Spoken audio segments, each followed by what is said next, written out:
To the chivalrous manner of the Knights Templar, they called themselves the Company of Jesus.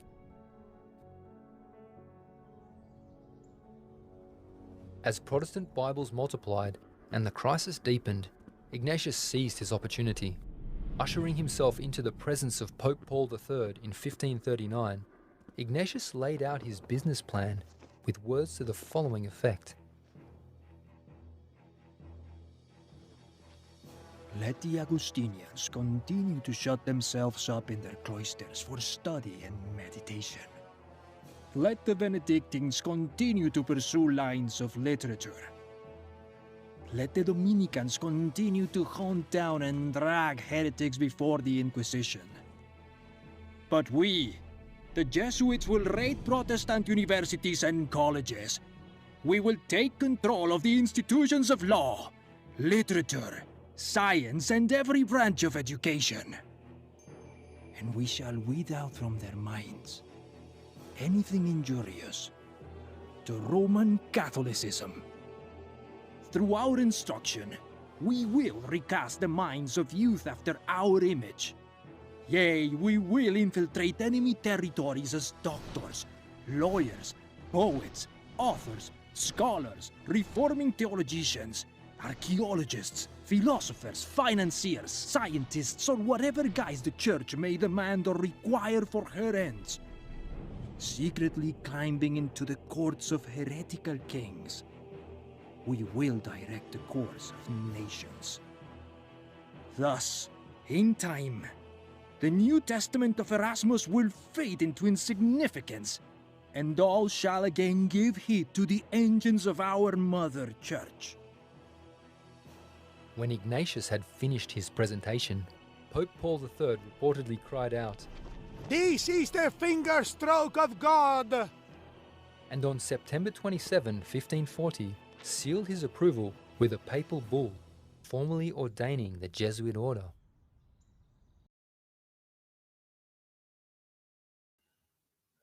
Hey, it's Eric. Got a bit in tonight's video. We're going to be highlighting a very interesting article that just came out by the National Catholic Reporter.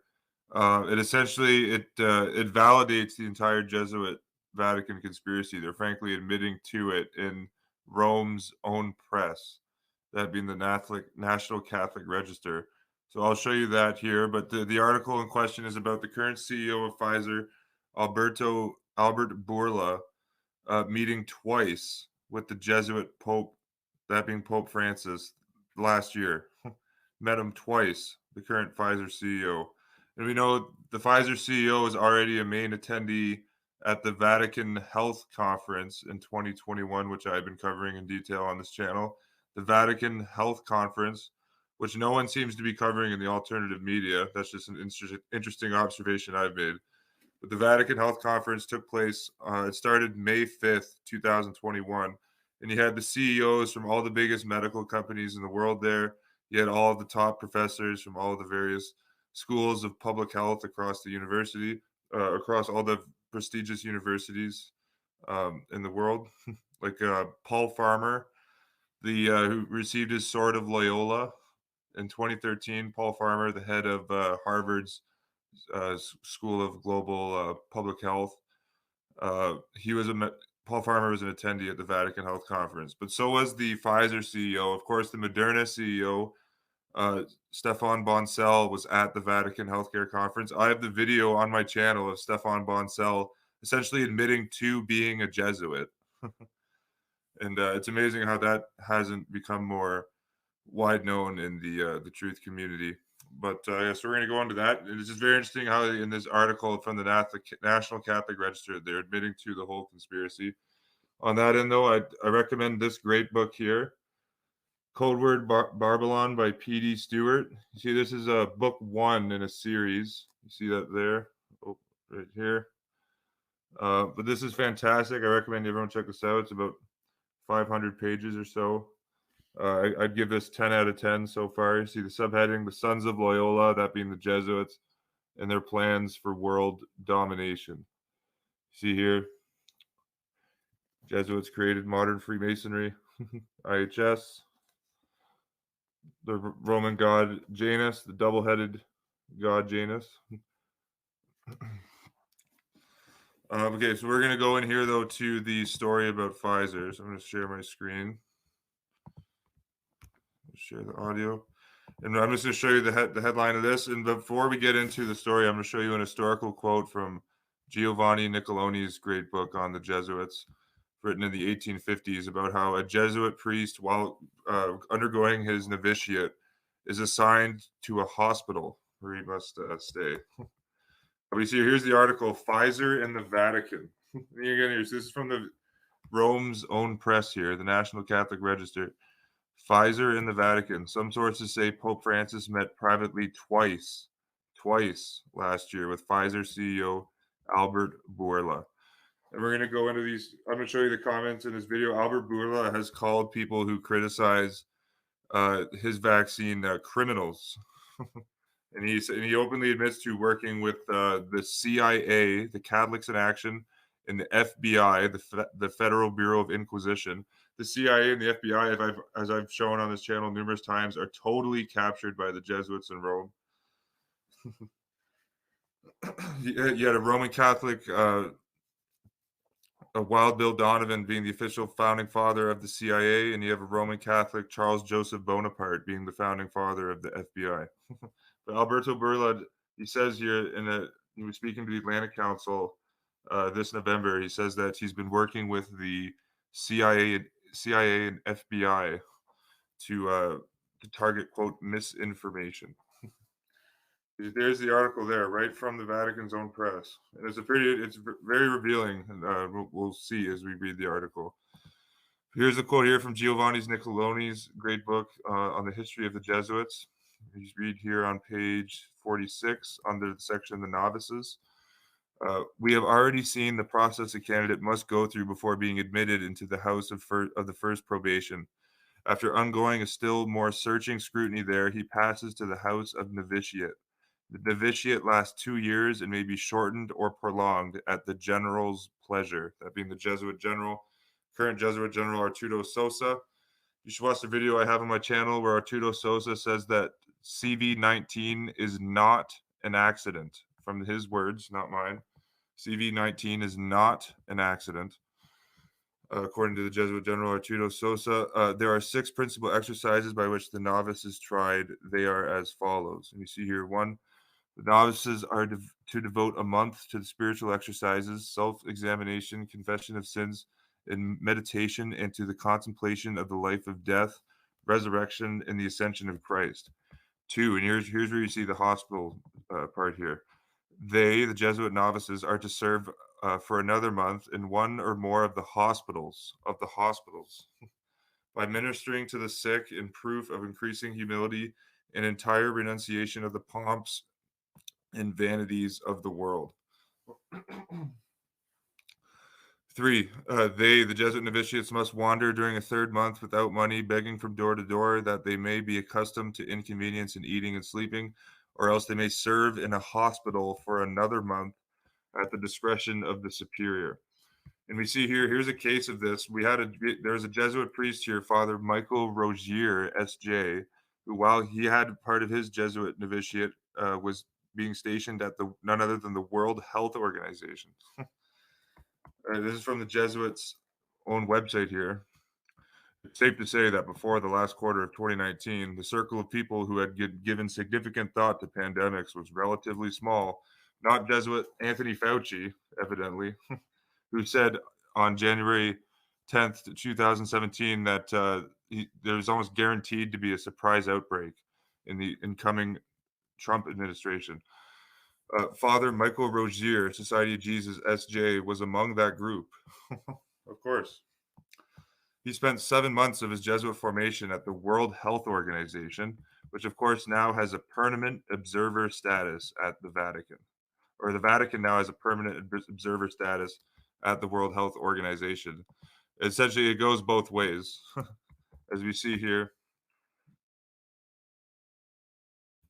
If you go to my Jesuit World Order page here, type in Tedros on the search bar. It's from the WHO's own bulletin. Pope Francis and WHO Director General. Quote, health is a right and not a privilege. There you go. There's a photo of them there. We see now officially the Holy See is a permanent observer at the World Health Organization. Again, the Vatican set up the World Health Organization, just like how they set up the United Nations, the International Monetary Fund, the World Bank. Current director of the World Bank, I know David Malpass, went to Jesuit Georgetown University. You see here, this is from 2018. The Director General of the WHO, Tedros Adhanom, has met with His Holiness Pope Francis. Here's what he says here, quote from the communist Tedros, head of the WHO.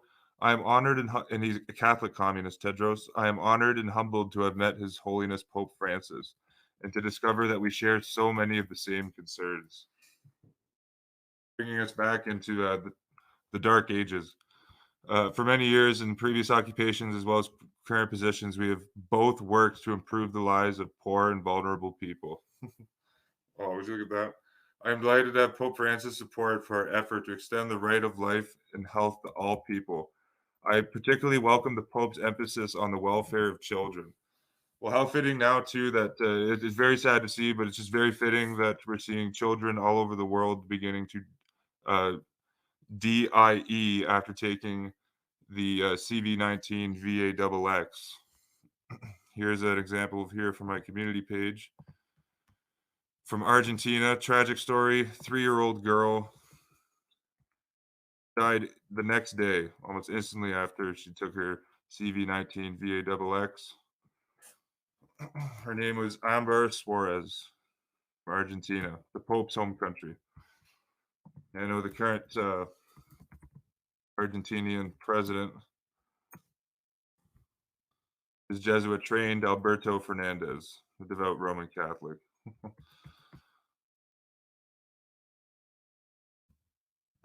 So there you go.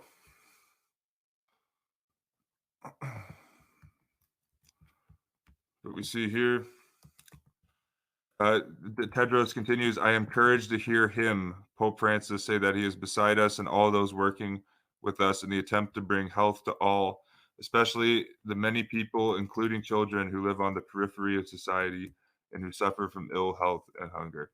And again, well, that's just, black magic. Of course, Helena Blavatsky was right on when she wrote that the Jesuits not only practice occultism, but black magic. And to that end, they owe much to their power and influence. We see here Pope Francis and communist Catholic Tedros met in Rome in advance of the Global Conference on Primary Health Care in Kazakhstan. There you go. We see here the Jesuit priest Michael Rogier, S.J., part of his novitiate was done at the World Health Organization. So I recommend you check out those. I'm going to link all these in the description. We see here, so back to the National Catholic Register, Pfizer and the Vatican. It's coming right out in plain sight. I'll show you here. I put up a post on my Jesuit World Order not too long ago where Pfizer's drug Viagra, but before Pfizer got Viagra approved by the FDA, they actually sent executives to the Vatican to meet with Pope John Paul II, a good friend of Jeffrey Epstein, pedophile Jeffrey Epstein. You can see the photo of them together. And Pope John Paul II gave the blessing to Viagra before it was approved by the FDA. Of course, Viagra is Pfizer's sex drug. Catholic Church is disgusting and criminal, so it makes sense that the Pope would be supporting that endeavor. We see here's a photo of Pfizer CEO Albert Bourla talks during a press conference with the European Commission president after a visit to the Pfizer biotech factory in Tours, Belgium. Here, this came out just last week, January 15th, 2022, here, Vatican City. The Register has learned that Jesuit Pope Francis, privately held undisclosed meetings with the CEO of Pfizer last year. As questions arise over the efficacy of the vaccines in preventing transmission.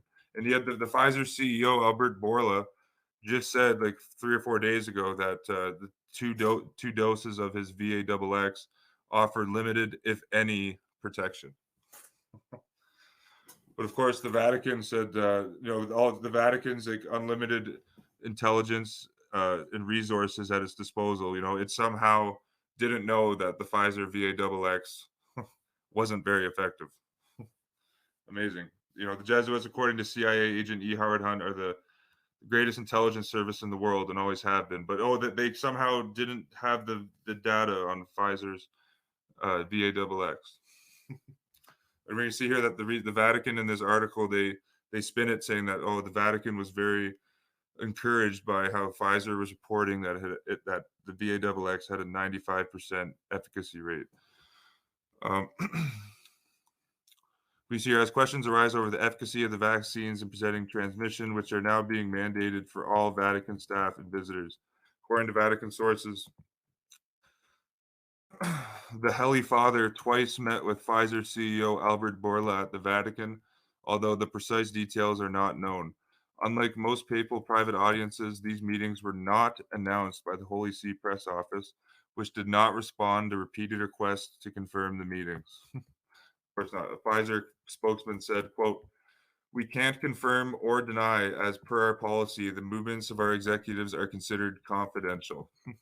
Well, again, Pfizer, I'll show you the documentation. They have a documented track record of sending executives to the Vatican, so this no doubt happened. Bourla's meeting with the Pope would not be the first of such unannounced papal encounter in recent years. In November 2019, shortly before the CV-19 health emergency began, the Pope privately received Melinda Gates. Of course, Melinda Gates is a devout Roman Catholic, and I'll show you. I have the video of her on my channel, saying that her great uncle was a Jesuit priest, or her mom's great uncle. Controversial idea. When I grew up in a Catholic home. I still consider myself a practicing Catholic. My mom's great uncle was a Jesuit priest. There you go. Catholic. My mom's great uncle was a Jesuit priest. My great aunt was a Dominican nun. She was, of course, the Dominicans set up the Inquisition back in the 13th century. Murder Incorporated.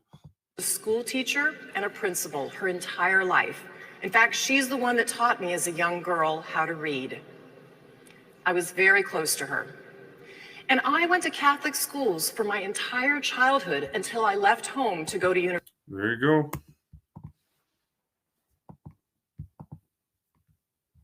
And I went to Catholic schools for my entire childhood until I left home to go to university.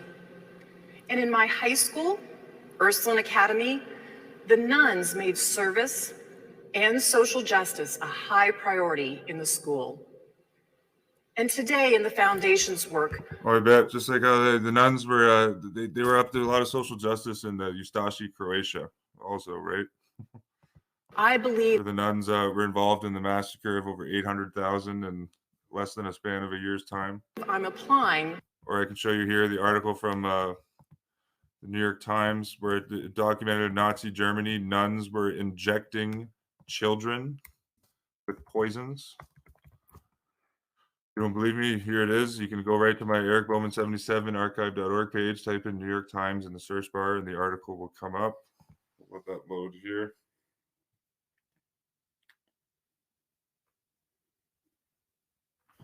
While it's loading, I'll go look at the chat.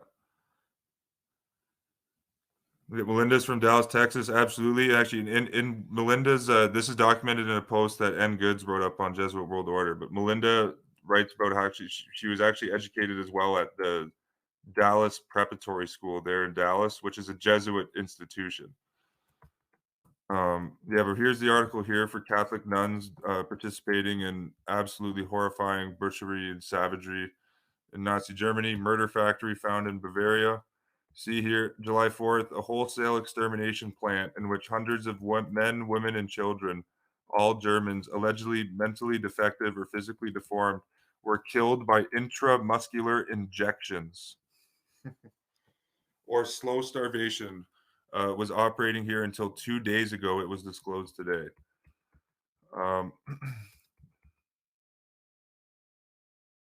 You see here, The plant functions in this town 60 miles southeast of Munich, and virtually every inhabitant of the Kaberin was aware of the fact that human beings were used as guinea pigs and systemically butchered. The perpetrators or passive collaborators were in no way conscious of a sense of guilt. With a few exceptions, they were Germans who were not Nazi party members. Some were Catholic sisters and nurses. I'm going to repeat that. Some were Catholic sisters and nurses. The chief nurse confessed that she had murdered approximately 210 children in 2 years by intramuscular injections. So there you go. The Catholic Church is satanic. Well, okay, but we're going to get back here to the article on Pfizer and the Vatican. And of course, you can see Melinda Gates, photos of her at the Vatican in 2019, what this article is speaking of. There is there she is meeting with, or actually, here's another one, 2014. She's been to the Vatican many times. Here she is meeting with Jesuits and Pope Francis there in St. Peter's Square.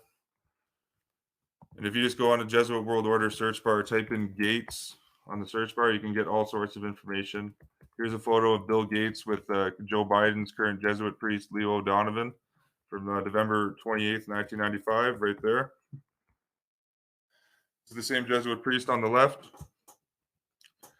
that gave the invocation at Joe Biden's inauguration ceremony, January 20th, 2021. He was also on the board of directors at Disney. This Jesuit here, Leo O'Donovan. How fitting at Disney with all the pedophilia imagery that comes out of their programs that they have a Jesuit on the board. They truly are the rulers of evil. They have all sorts of information here. You can see the Jesuits, the Gates Foundation has funneled hundreds of millions of dollars to the Jesuits personally, directly to all their universities, and that's just from what they put on their website.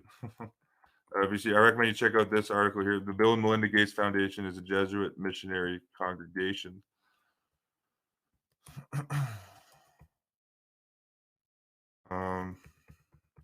Of course, Bill Gates went to Catholic Church due to the relationship with Melinda. They're supposedly saying now in the media that she left him due to concerns with Epstein, but I think that thing's whole of root. I bet he was just trying to sell off stock. That's what he was doing. I mean, here again, this is the Vatican Health Conference that I mentioned here. This is a post Nick did up on it. The 5th International Vatican Conference 2021, the Ignatian Year. Quote, exploring the mind, body, and soul, May 6th to 8th, 2021. And this article here from the Catholic Press on the Pfizer Vatican conspiracy goes into this. We see here the meeting, well known in the Vatican, was not announced and has never been officially acknowledged. That being the Pope Francis's 2 meetings with Pfizer CEO Albert Bourla. Last May, Bourla took part in an online Vatican Health Conference titled, quote, or last May. And again, this is the Vatican Health Conference I was just referencing. Bourla took part in an online Vatican Health Conference titled Unite to Prevent and Unite to Cure that included a significant focus on CV-19 treatments and prevention, as well as providing a platform for promoting VAXXs produced by the large pharmaceutical companies. They get right in plain sight. And it's just incredibly telling that no one in the alternative media seems to be covering that Vatican Health Conference that took place in 2021. Other speakers at the meeting, co-hosted by the Pontifical Council for Culture, included Stefan Boncel, CEO of Moderna, and another large anti-CV-19 VAXX producer, Dr. Anthony Fauci, SJ, Jesuit Inquisitor. And we see here Fauci is Roman Catholic, Joe Biden's chief medical officer, U.S. President Joe Biden, and Dr. Francis Collins, who is a member of the Pontifical Academy of Sciences. He was then director of the U.S. National Institutes of Health. The whole puppet show is there. They're all there. Here's the list. Vatican Health Conference. Look at the puppets for yourself. They're all right there. Of course, he had the Jesuit Inquisitor Anthony Fauci kicked off the conference. You know, it wouldn't be an inquisition without that. You see here, you can see all the puppets, lots of CEOs. You see Mark Benioff, chair and CEO of Salesforce. He's also on the Vatican's Council for Inclusive Capitalism, which that's another organization I recommend you look at, the Council for Inclusive Capitalism. You got Emma Bloomberg, the daughter of puppet papal court Jew, mayor of New York, Michael Bloomberg.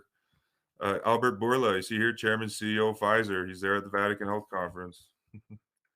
Executive chairman, Firefly Health, Jonathan Bush Jr., part of the Bush crime family, directly related to U.S. President George W. Bush and George H.W. Bush. Jonathan Bush Jr. is probably Skull and Bones like them. So you, John F. Crowley, chairman of the board, CEO, Amicus Therapeutics, attended the Vatican Health Conference. Judy Faulkner, founder, CEO of Epic. Rebecca E.G., CEO, LSU Healthcare Services, former Secretary, Louisiana Department of Health. You got Lori Gilmshire, President and CEO of Dana-Farber Cancer Institute. She's a professor at Harvard. You got Robert J. Hariri, founder, chairman, CEO of Cellularity. You got Ryan Howard, founder and CEO of 100 Plus. You got Henry G., attended the Vatican Health Conference, chairman, president, and CEO of Sorrento Therapeutics. You got Aaron J. Kowalski, president and CEO of JDRF International. You got William M. Lee,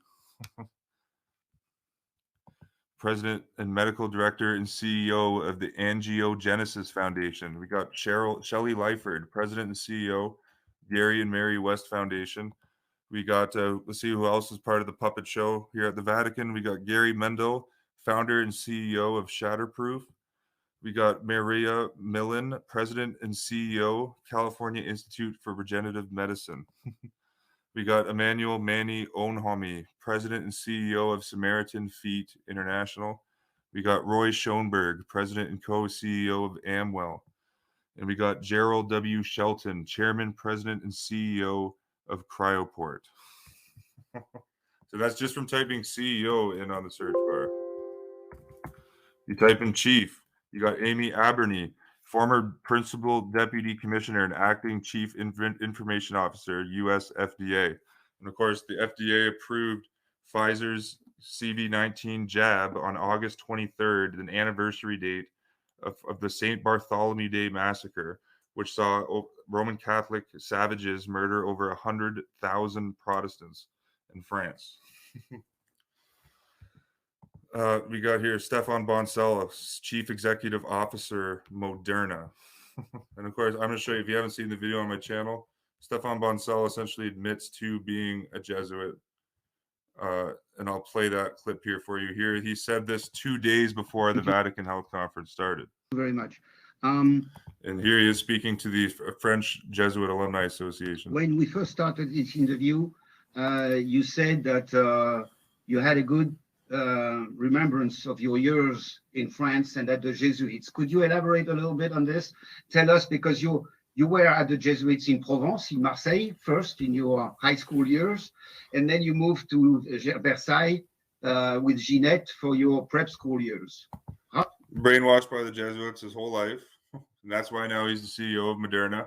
And a company that didn't make any VAXXs before this one now has one of the biggest VAXX CV-19 VAXXs in the world.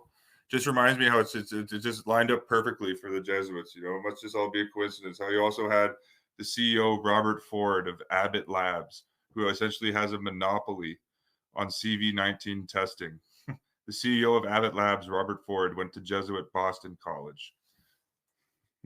Must just be, you know, it's all coincidence though. You know, the director of the CDC, right when this started, CV-19, Robert Redfield, who went to Jesuit Georgetown University. How would you rate the impact it has had on your life and your way to be the fantastic entrepreneur that you are now? Thanks for the kind words. The impact that being with Jesuit has had has been very profound. I mean, very profound. He's a Jesuit puppet. He'll do whatever the Jesuits tell him. He's a puppet on strings.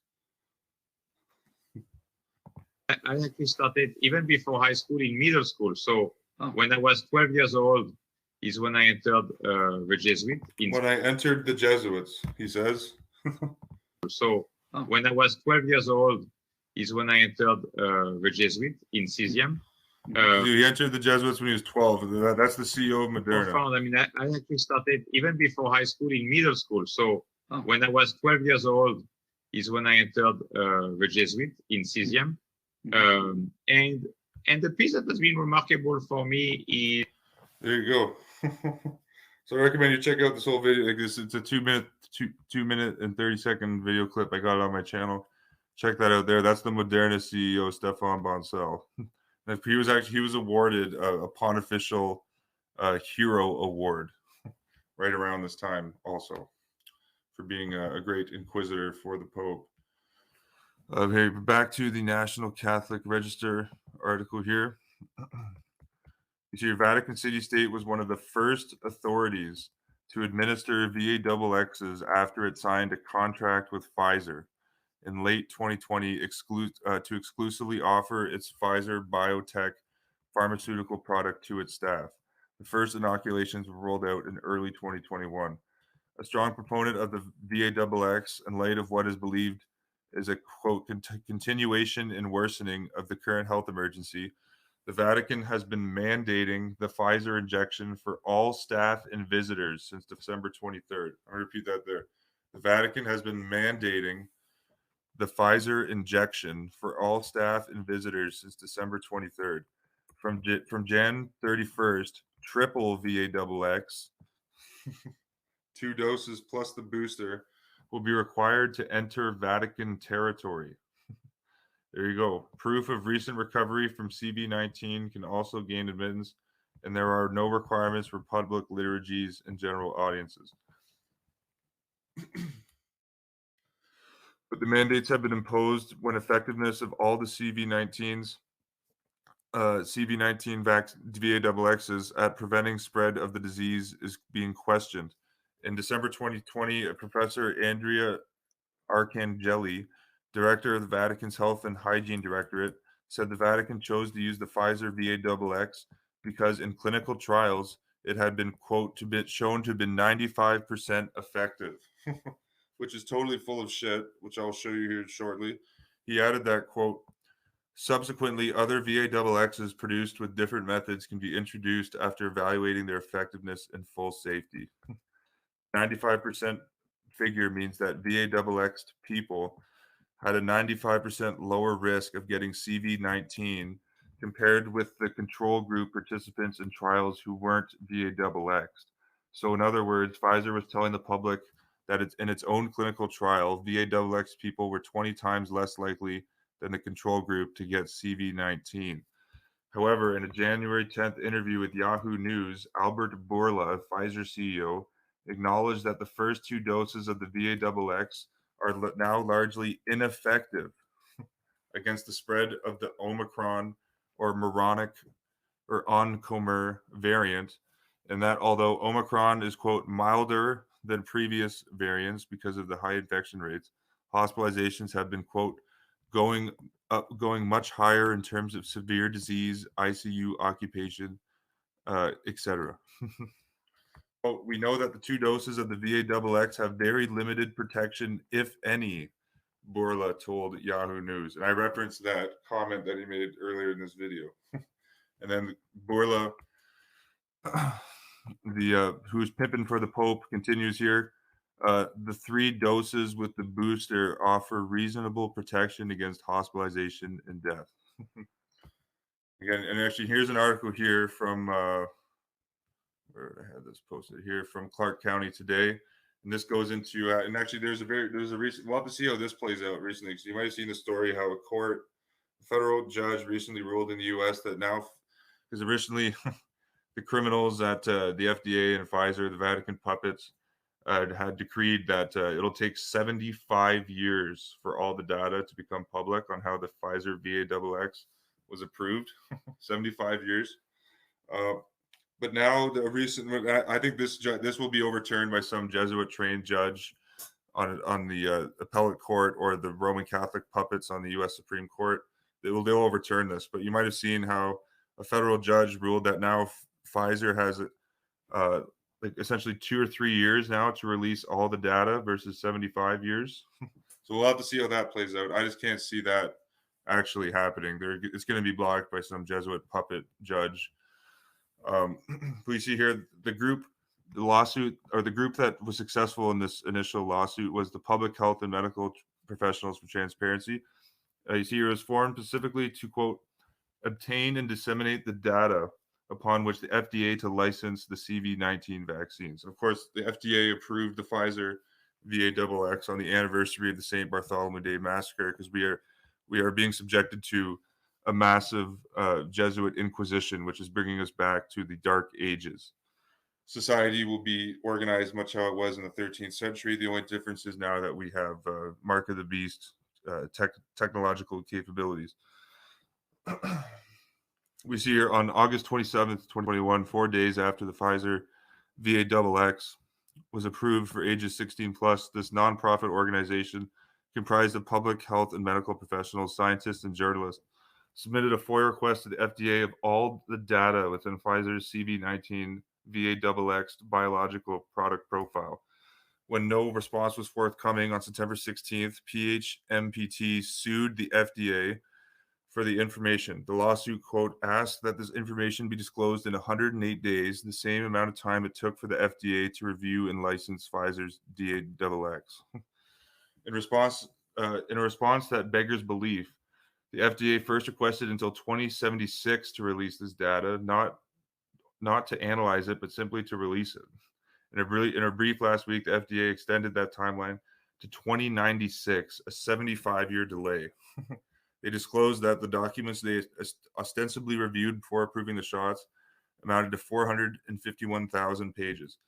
An initial 12,000 pages have been released. And it's very interesting, just from the initial 12,000 pages, what's been released. They reveal that, quote, of the 42,086 adverse events cases in the initial 3-month period, 13,104, or 31%, either died or had a long-term permanent side effect following injection from which they had not recovered.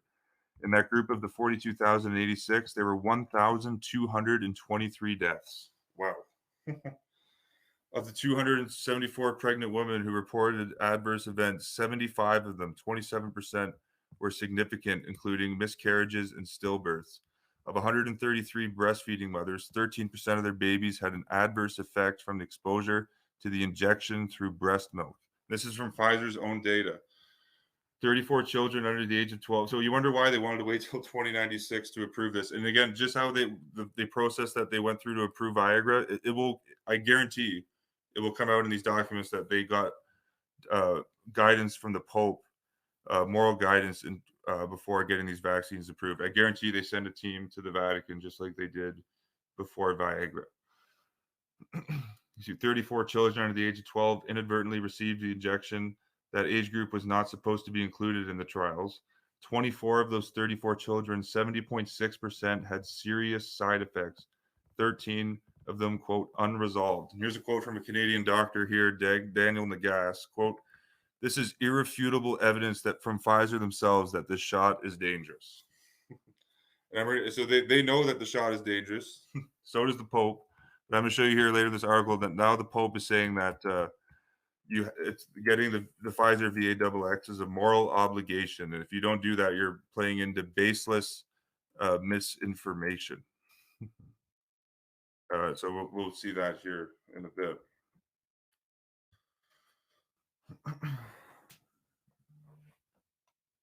That's a good point, Jeremy. That if the world is around from 75 years from now, yeah, who knows? Yeah, absolutely. Yeah, you mentioned Francis Collins there, Josh. Francis Collins, if people aren't aware, he's a member on the Vatican's Pontifical Academy of Sciences. And the Pontifical Academy of Sciences is like the oldest scientific body in the world. It predates the British Royal Society.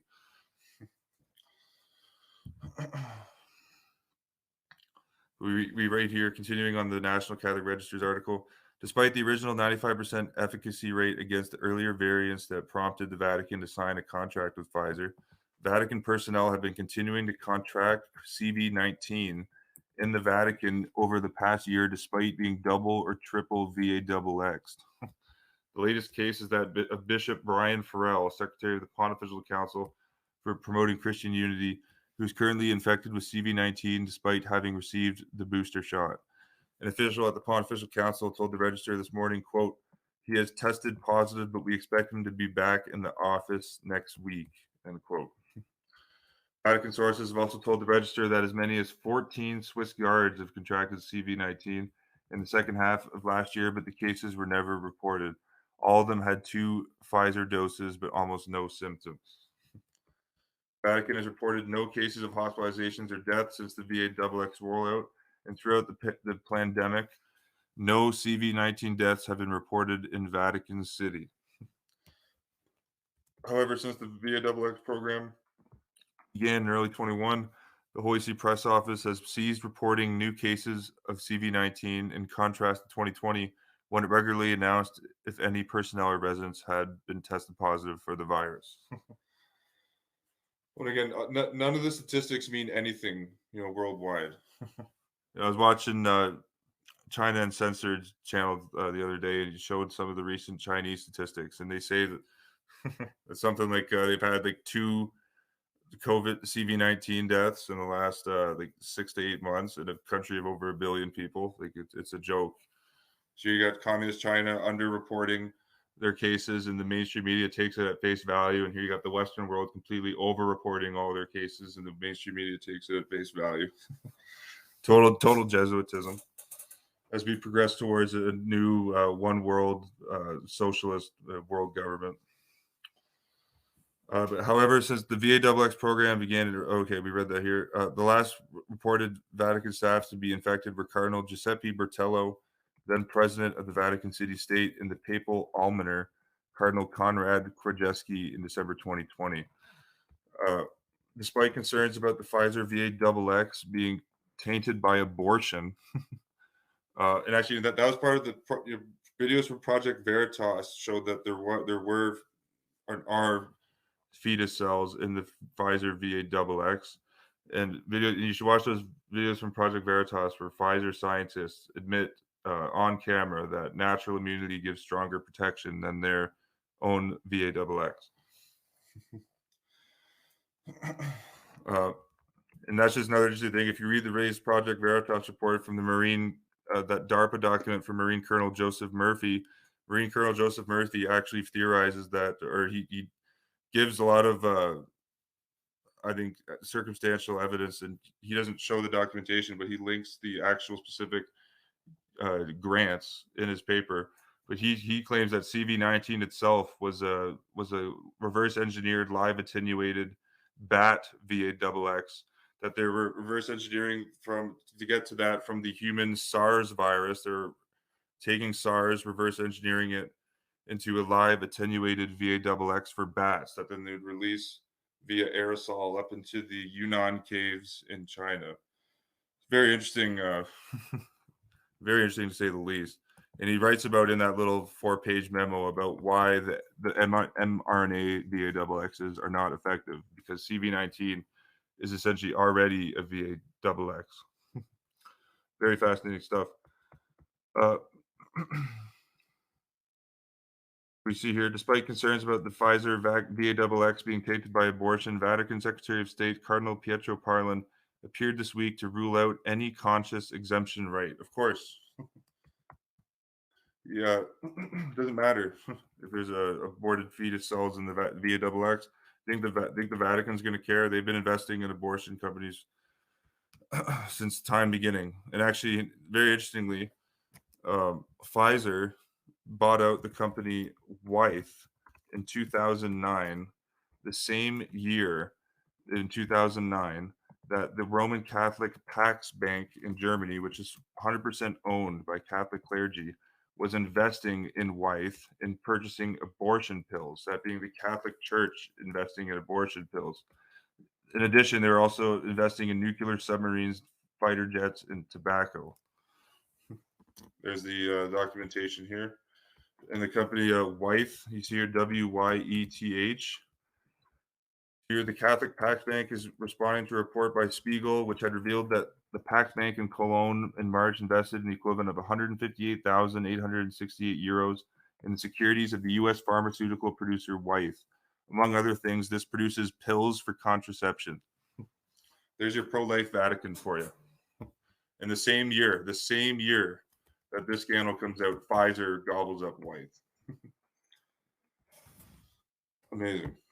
And of course, on the last stream I did with George, we talked about some of the current Pfizer executives. You have their current CFO, Frank D'Amelio, is Jesuit trained at St. Peter's College and Roman Catholic, St. John's University. You got Bill Carapezzi, current executive vice president of global business services and transformation at Pfizer. He was Jesuit trained at Fairfield University. See right here. And then you got Randy Johnson, chief of compliance, quality and risk officer, executive vice president. He went to Jesuit Georgetown University Law Center. Of course, the former FDA director, Scott Gottlieb, who was at the Vatican Health Conference in 2021, he's on the board of directors now at Pfizer.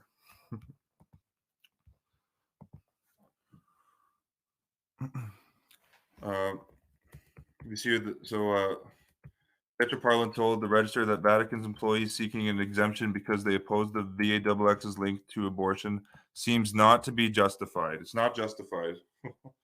Yep, you have to put the aborted fetal cells into your own body. Yep.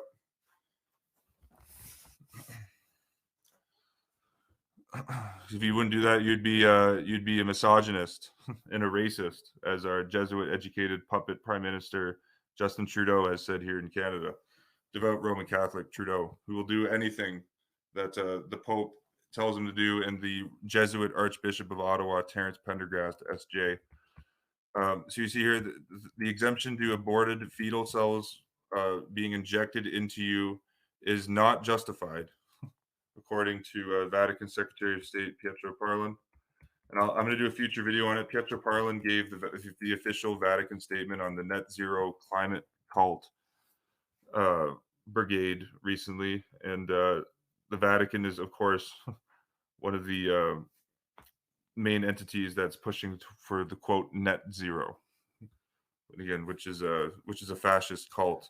And I'm going to do a future video on a Catholic writer at Cambridge University actually openly admitted, like he openly writes that we need to have an authoritarian society, democracy no more. We need to embrace fascism to fight climate change.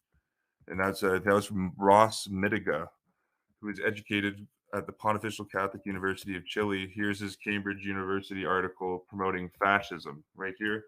We have political legitimacy, authoritarianism, and climate change. I recommend you give that a read. He's promoting fascism. That's the best way I can describe this. And he writes about how all the compliance we're seeing with COVID is very intriguing, that we can just do a full-out fascist dictatorship to fight climate change. Another interesting side fact here, just a 9/11 black magic ritual. September 11th, 1572, you actually had a papal celebration. Pope Gregory XIII ordered a joint celebration for the commemoration on September 11th. 1572, for the defeat of the Muslim Ottoman troops. How fitting that September 11th, 2001, a false flag attack was falsely blamed on Muslim, quote, terrorists. And here you got the Pope doing a commemoration on September 11th, 1572, for the defeat of the Muslim Ottoman troops by the Holy League at the Battle of Lepanto on October 7th, 1571, and for the St. Bartholomew's Day Massacre. They also celebrated the St. Bartholomew Day Massacre on September 11th, 1572. Of course, I mentioned how St. Bartholomew Day Massacre took place August 23rd, 1572, and the Pfizer VAXX was approved by the FDA on August 23rd, 2021, to commemorate the Roman Catholic barbarism which took place at the St. Bartholomew's Day Massacre.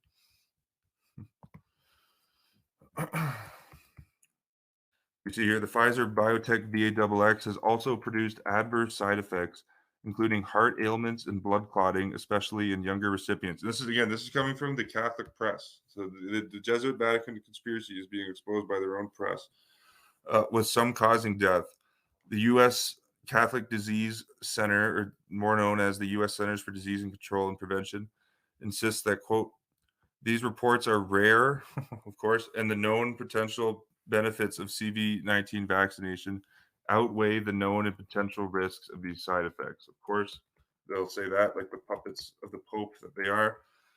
Thousands, and we continue from the article, thousands of these and other cases have nevertheless been reported on by government sites in various countries, where suspected side effects can be voluntarily reported, and citizens have created websites to record their own testimonies of adverse effects from all CV19 VAXXs.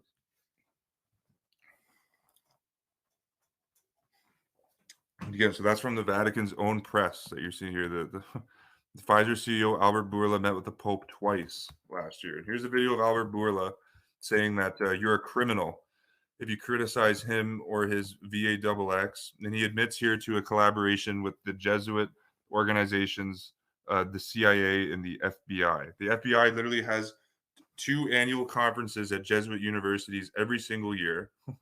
You have the ICSS conference that takes place at Fordham. IC International Cybersecurity Conference. Every single year, the FBI goes to Jesuit Fordham University and has this conference, the International Conference on Cybersecurity. And of course, the FBI also has their Boston conference that they do at Jesuit Fordham every year. FBI, Boston College hosts 5th annual Boston Conference on cybersecurity, right in plain sight. Founder of the FBI, Charles Joseph Bonaparte, viewed non-Catholics as heretics. He did. He literally did. You can read. It's documented history. The founder of the FBI viewed non-Catholics as heretics. Again, that's why I've been saying over and over again that it's Romerica. The United States of Romerica. So here's the video of Albert Bourla admitting collaboration with the Pope's FBI and CIA. CIA is also more commonly known as Catholics in Action. And that was admitted to by the Catholic Herald, again, the Rome's own press, outing the CIA as Catholics in Action. There was some fake news during this period of time about the vaccines, all sorts of conspiracy theories. How did you deal with that, and how did you navigate that, and where do you feel the primary source of this sort of fake news was? How damaging was this to us? I'm afraid it was quite a lot damaging, and there was, particularly with us, we were targeted by a lot of, let's say, dark organizations that you don't really know the ownership. You suspect that there are some countries behind.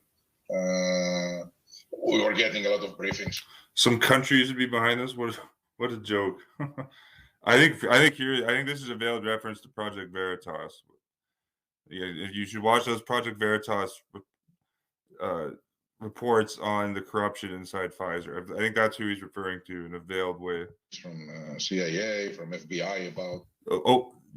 You see, they're working with the FBI and the CIA, the Pope's FBI and the CIA to combat misinformation. The Pfizer CEO.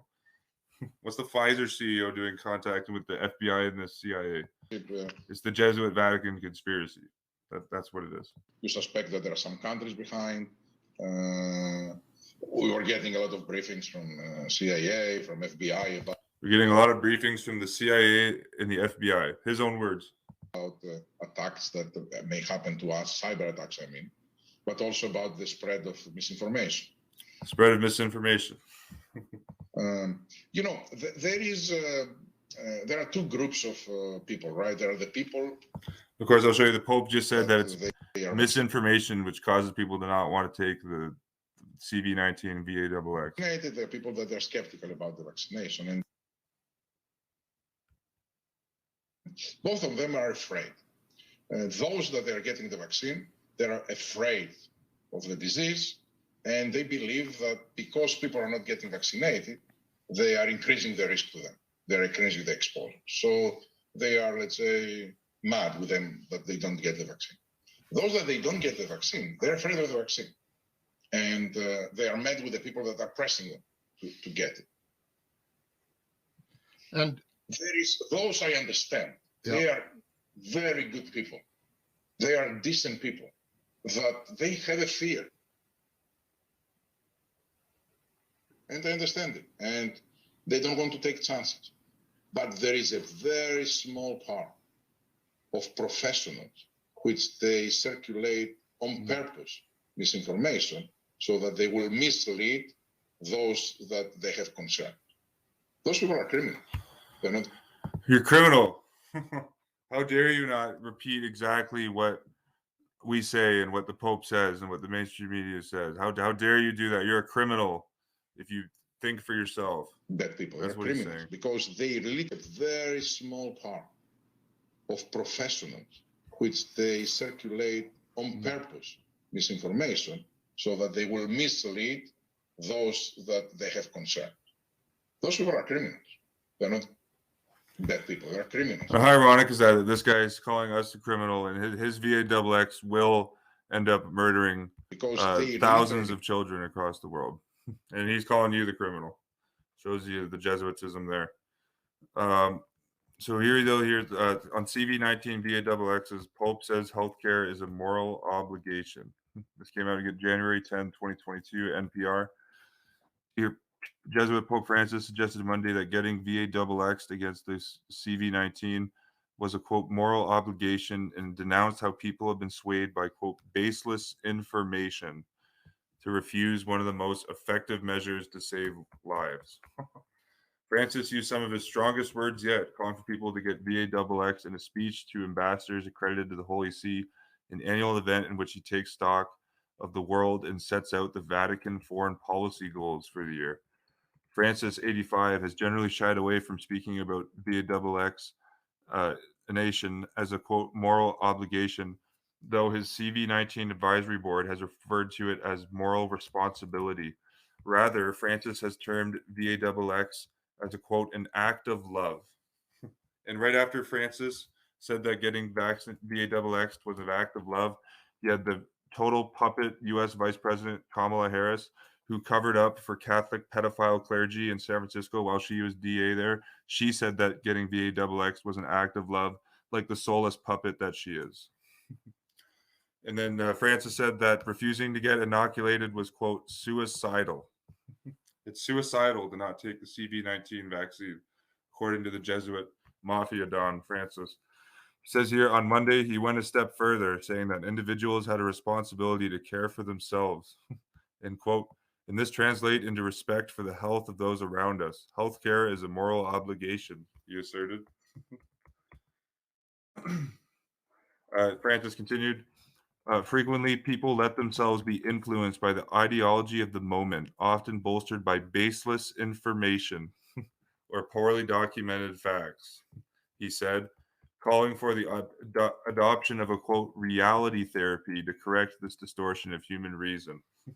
So any information that you get from an information channel that's not controlled by the Pope and his criminal syndicate, that's misinformation.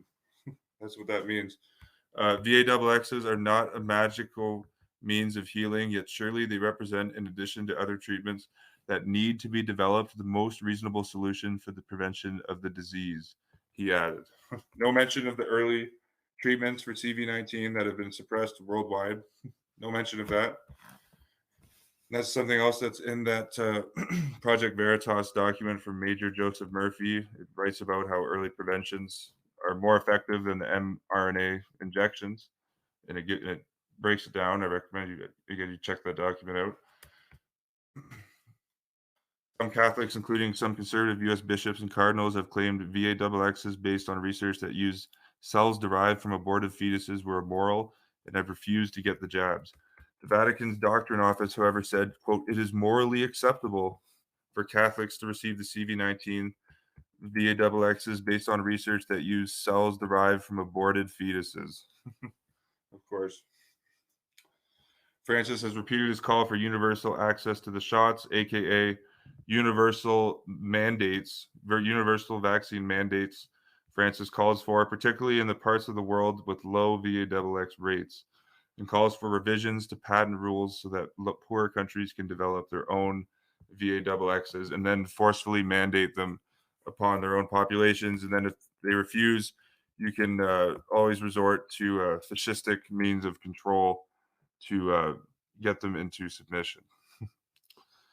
It is appropriate that institutions such as the World Trade Organization and the World Intellectual Property Organization adapt their legal instruments lest monopolistic rules constitute further obstacles to the production and into an organized, consistent access to healthcare on a global level. Isn't that just amazing, Jesuit doublespeak there? But again, at his Vatican Health Conference, he has the leaders from the world of the health monopolies there. Yeah, he's condemning it.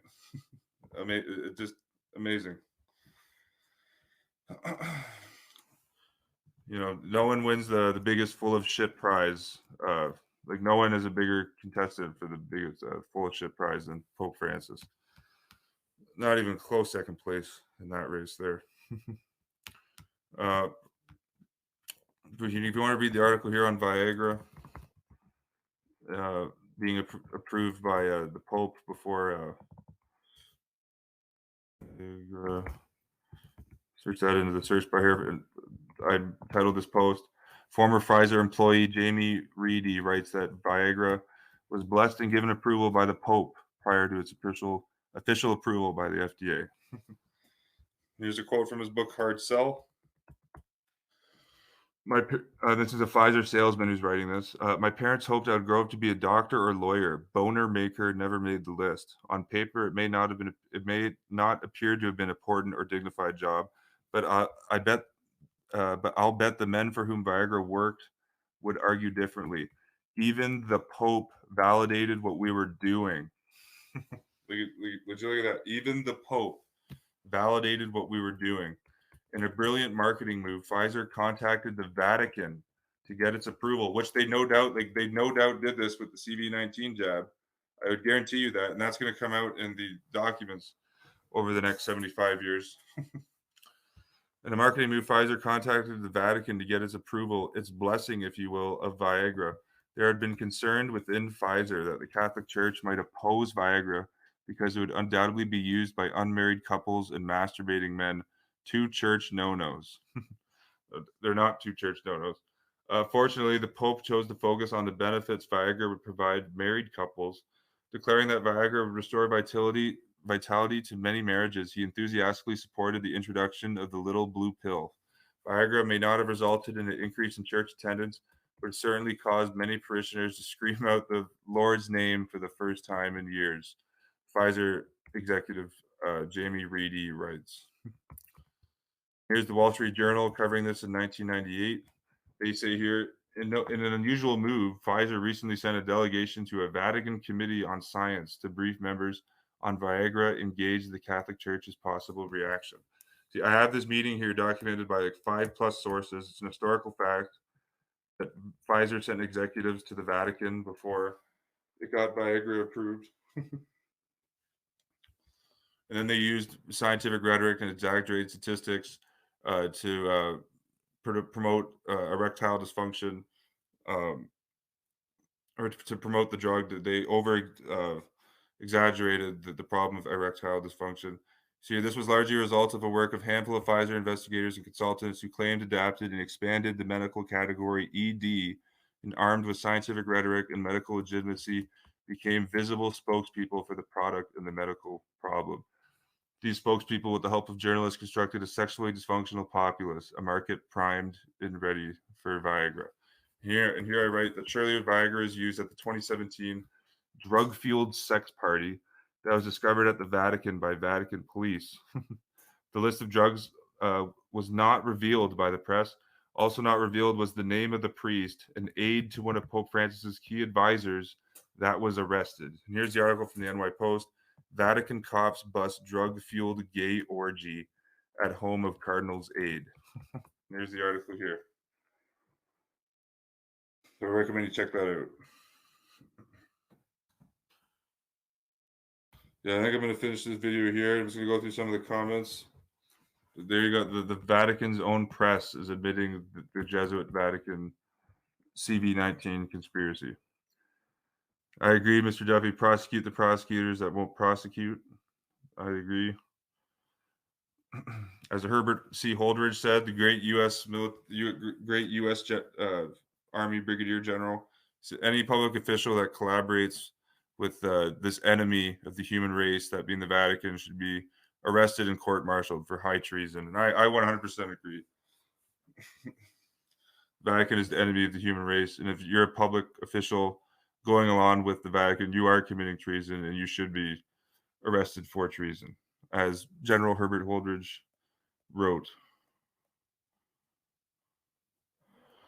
Yeah, but I think that's all for this one, guys. Oh yeah, definitely. You got that's the psyop there with China, Chris. They say that lockdowns work because China has so few cases when the case count is so laughably ridiculously fake that a country of billions of people has such few cases. And of course, the World Health Organization, the Vatican World Health Organization, with Roman Catholic Tedros as the Secretary General there, again, who the World Health Organization has their permanent observer status at the Vatican. They completely whitewashed China's response to CV-19 at the beginning of this.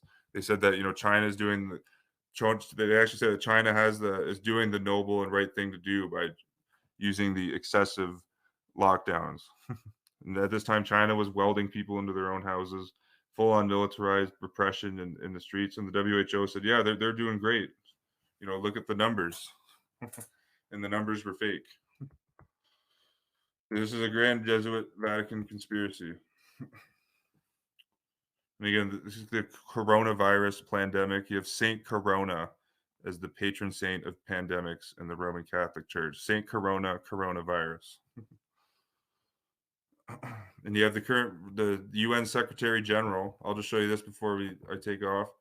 This is in a video kind of compilation of clips I put together on the current Roman Catholic Secretary General of the UN. This was obviously no doubt a huge ritual, but in 2019, right before the CV-19 pandemic started, he actually received the Roman Charlemagne Prize, named after the Roman Emperor Charlemagne, in Aachen, Germany, at the Aachen Cathedral. And guess what? The Aachen Cathedral is where the remains of Saint Corona happen to be. This is a massive Jesuit ritual. We'll see here. This was admitted to by one of his secretaries here. This is Antonio Guterres, devout Roman Catholic, has a PhD honorary degree from Jesuit Georgetown, current General of the United Nations. Here he is deputy admitting that he received the Charlemagne Prize. And before doing so, he went to a pontifical mass at the Aachen Cathedral. And again, that's where the remains of Saint Corona are. So we'll watch this here. Good afternoon, everyone. On Thursday morning, the Secretary General received the 2019 Charlemagne Prize in Aachen, Germany. In his remarks, he said that as a committed European and Secretary General of the United Nations, this prize is especially meaningful for him, and that through him, tribute is being paid to the commitment, service, and sacrifice of the women and men of the United Nations. He referred to the European Union and the United Nations as two of the greatest projects of our times. He told the participants in the ceremony that he never felt so clearly the need for a strong and united Europe, adding that the failure of Europe would inevitably be the failure of multilateralism and the failure of a world in which the rule of law can prevail. The Secretary General also encouraged Europeans and their leaders to maintain the values enshrined in the UN Charter of Fundamental. And that's why all of the founding fathers of the EU were Roman Catholics.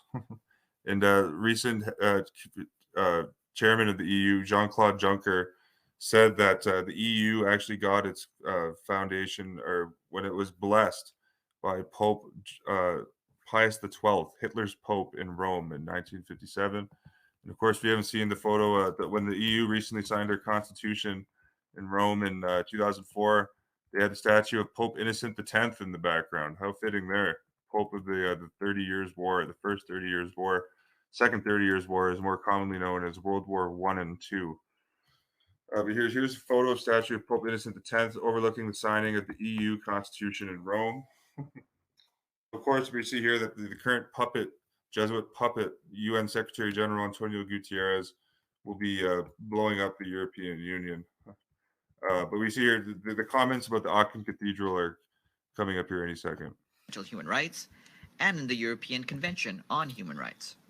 Europe, he said, cannot be premised on us versus them, adding that scapegoating migrants and closing our doors to asylum seekers does not protect but shame this heritage. And of course, as a great Jesuit puppet, the UN Secretary General is doing exactly what his boss, the Jesuit General, tells him to do. And here's the article here from Breitbart. Jesuit chief, referring to Arturo Sosa, the same Jesuit who said that CV-19 is not an accident. No country has the right to turn away migrants. That's right. Doesn't matter if the illegal immigrant has raped 500 children. You have to bring him in because you're a racist misogynist if you don't, according to the Jesuit general. No country has the right to turn away migrants. Of course, that's why the UN Secretary General, like the puppet he is his spokesman is talking about multilateralism. The Secretary General reminded the audience that the 1951 Refugee Convention was initially adopted to protect millions of displaced Europeans in the post-war period. While thanking the authorities of Aachen for awarding him the prize, the Secretary General said that he would do his best to defend passionately the values of pluralism, tolerance, dialogue, and mutual respect to build a world of peace, justice, and human dignity.